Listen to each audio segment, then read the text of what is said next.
आऊज़ुबिल्लाहिमिनश्शैतानिर्रजीम बिस्मिल्लाहिर्रहमानिर्रहीम। अस्सलामुअलैकुम मेरे मोअज़्ज़ज़ साथियों, हाजिर हैं कुर्बानी के मुतल्लिक नए टॉपिक के साथ।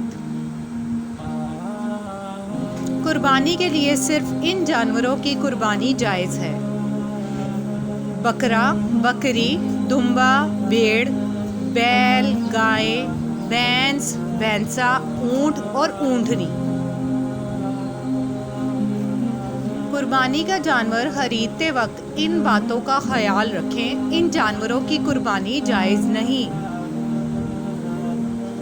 नंबर 1, गाय की कुर्बानी की उम्र कम से कम 2 साल हो, जिसकी आम तौर पर मालूमात का तरीका ये है कि वो 2 दांत हो। नंबर 2, बकरे और भेड़ की कुर्बानी की उम्र कम से कम 1 साल, जबकि ऊँट की कम से कम 5 साल होनी चाहिए। नंबर 3, अंधा हो या काना हो, यानी कानापन जाहिर होता हो, ऐसे जानवर की कुर्बानी जायज़ नहीं।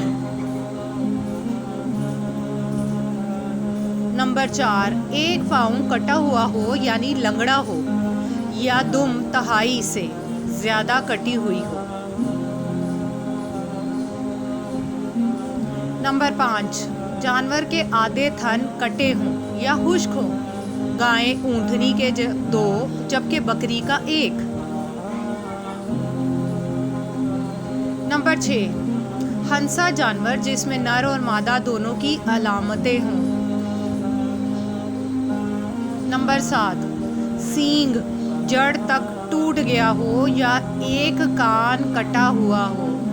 नंबर 8, हामला गाय की कुर्बानी नामनासिब है, इसीलिए खरीदने से पहले अच्छी तरह देख लें कि गाय के पेट में बच्चा तो नहीं।